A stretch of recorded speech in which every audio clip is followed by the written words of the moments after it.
And we're turning our attention now because there's been so much attention on the outcome of the Sean Diddy Combs trial, but there's also been a lot of comparisons to another high-profile trial. Even prosecutors in the Diddy courtroom made reference to music mogul R. Kelly's federal sex trafficking RICO trial from 2021.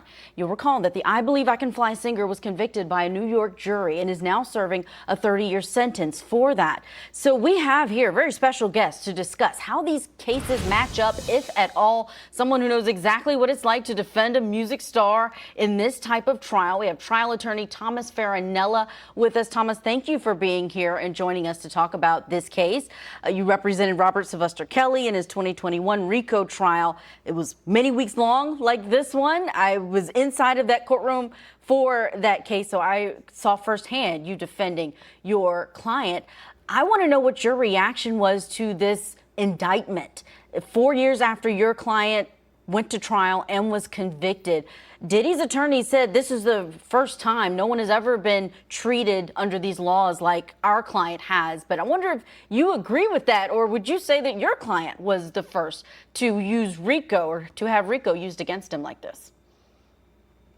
Thank you very much for having me. It's great to be here. So with that being said, the first RICO case that was brought regarding sex and sex trafficking was obviously the Nexium case. That was probably a test case. Robert Kelly's case, was really the first RICO case that was commenced against an individual. And Robert Kelly was actually the entire enterprise. So it was quite unique. The government had never commenced a RICO case along these lines before.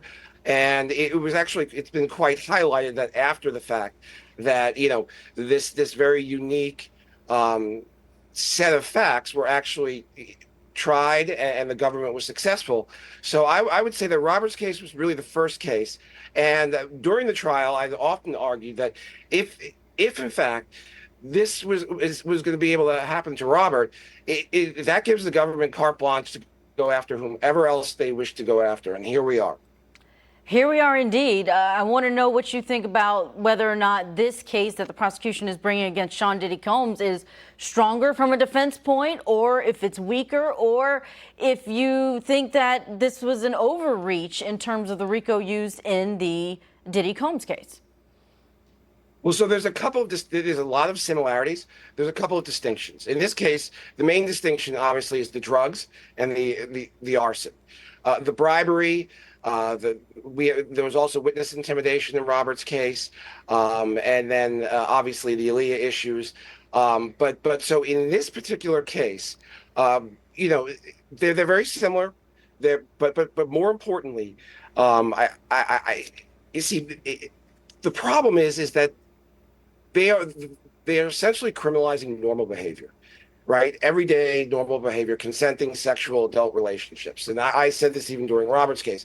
And so it's very difficult for the jury to delineate. So it's going to be very important for the defense to have a closing argument that keeps the jurors engaged and and allows them to pay attention to the fact that this is behavior that was consenting and adult behavior that was. And so, I think it's important to highlight the differences, but it's also important to highlight the similarities. Now, I want to dig into that, Thomas, because you say normal behavior. And though I think the defense did something a bit different than I noticed that you all did in the 2021 trials, that they accepted a lot of the problems with the case. They acquiesced to domestic violence, to him being a terrible person, to there being these situations. This violence that we are hearing about and seeing, I think it's going to be hard for the jury to find that as normal. Would you say that that was one of the most challenging parts, was to normalize some of this behavior for a jury in New York?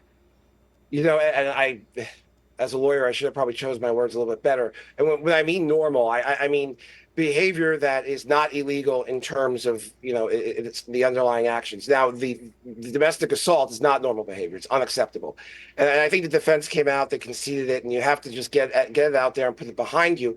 And I think they're going to have to spend some time on that in the closing, saying, we don't advocate this. We don't support this. Don't take this as some sort of a cheerleader type of thing. But the reality is, when it comes to this very unique behavior, I'll say, it is at the end of the day adult consenting sexual relationships that the government is trying to criminalize.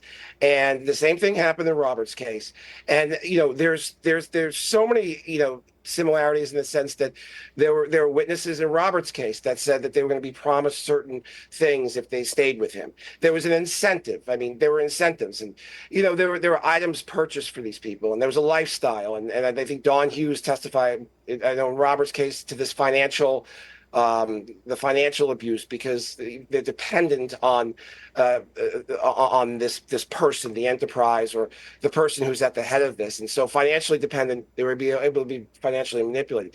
These things have to be addressed piece by piece. I sat in Robert's courtroom for 6 weeks. The closing argument that the government gave started at 1:53, ended at 5:30 on the first day. Then on the second day, we started court. I believe it was 9 or 9:30. I'm looking at my notes. They went all the way to the lunch break. So that's another very interesting aspect in this case, is that the government had hours, much more time to make their closing argument than they did in this case, in Robert's case. That's true. 4-hour limitation this time around. And yes, that was a lengthy closing argument. I want to ask your opinion, knowing what you know from that trial and looking at what these jurors are going to be weighing in this trial. Do you think this jury is going to convict Diddy, or do you think they may acquit him?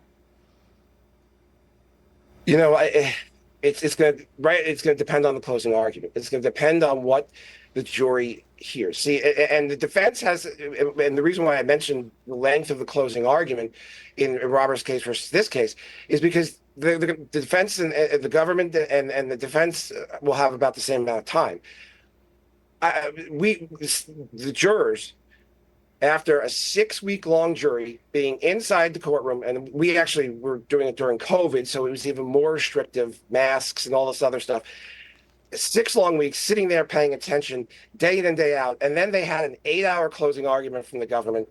And I believe that our closing went maybe through the afternoon. And then the government came back with, I think, a 4-hour rebuttal the next day. So, these are very critical. This is the most critical time in the case because the jurors are tired, and they're exhausted, and they're at the end of this line. So you want to make, it has to be very clear to them what it is that, from the government's perspective, that the government is saying Diddy did versus what he didn't do. And it's very important for the defense to really remind the jurors of what they were promised at the beginning, and were they given the reward that the government promised them. Real quick, Thomas, before I know we have to let you go, and it's been illuminating to have you discuss this case, especially while we are in these closing arguments. Tell us just real quick what the status of Robert Kelly's appeal is. I know you were working on that at one point. I don't know if there has been a decision on it, but if Sean Diddy Combs is acquitted of this, do you think that impacts Robert Kelly's case, if at all? So new counsel came in for the appeal, but nevertheless, with the Second Circuit decision is a very difficult decision, and it was used a lot in Diddy's case in pretrial motions and things of that nature. Now, I'm not so certain if Diddy is acquitted, it would help Robert to the extent that it will establish anything. Remember, Robert has 2 cases in 2 separate jurisdictions, and so it's a little bit more complicated. However, with that being said, if in fact he's convicted, the Second Circuit decision in Robert's case really makes it a difficult appeal. All right, Thomas Farinella, thank you for your time and for sharing that information with us. Hopefully we'll see you perhaps once we get a verdict in the Sean Diddy Combs' case. Take care.